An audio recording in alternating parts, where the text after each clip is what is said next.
All right, welcome coaches. So today in this little snippet, I wanted to share with you a very important piece to the focused instructional model, and that is the collection of the data. Each of you will have the opportunity to grab onto this spreadsheet and get it ready for your teachers. I'm not a Excel spreadsheet expert, but I can show you just the few things that you need to know how to do. So this spreadsheet is going to be blank. I've entered a few names here, but that's what your teachers will do, or if you're really kind, you'll do it for them. Don't have to. But at the bottom here, you'll see an odd tab, an even tab, and graphs. Every teacher, and you are in a certain grade level, will be added to these tabs. So something you could get started with, let's just say this odd test sheet is for a teacher's name. Let's say I'm going to rename it as Cook Odd. Okay, Mrs. Cook, here's her odd sheet. Here are her students. All right. She also has an even tab here because we're going to be keeping track of all odd tests and all even tests. So you just touch on even and it'll bring you to rename. Go ahead and do that and Cook even. Now, if you're like me, I've got a school where I have 5 different third grade classes. And so I'd like to enter that into this spreadsheet because this is going to be my third grade spreadsheet. So to do that, you're going to need, again, 2 tabs per teacher. And so I would click on this, Cook Odd, and I would make a copy. And it gives you this here, and all you have to say is, I want to create a copy of this odd spreadsheet. Boom, there it is. All I have to do now is rename it.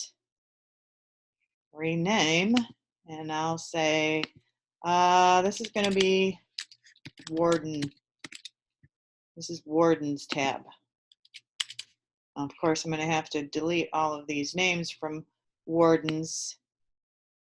These are not her kids' names. So I'm going to delete. Oops. No, I'm not. I'm going to clear contents. That's what you're going to want to do. Clear contents. Go up to your edit, clear it. Bye-bye. All gone. Okay? So that's really all you need to do. This spreadsheet will take care of the rest. And you can move these tabs around too. Like I want to put Warden over here. Boom. And I'll create an even later on. So back to Cook. Okay, here's Cook. And here are some names. And all this teacher is going to do is grade her PMTs and then go back through and enter the data. Stephanie Hayward, she didn't get any right on her test. It is simply 0, arrow key to the right. That's how easy it is. So let your teachers know it takes about 5 minutes. You'll see over here on this column, the T, this automatically totals these scores for you. Don't have to do anything about that. And then at the bottom, it will calculate your classroom average. So once I filled this all in, your first test, you're probably not going to get much more than a 1 out of 8 average. So remember, they're not supposed to be getting any right at this point because the teacher hasn't taught anything pre to post. But as the weeks go by, and you'll see test 3, test 5, test 7, this will take you all the way through to about test 17. That's about what you can get through in a year's time. All right.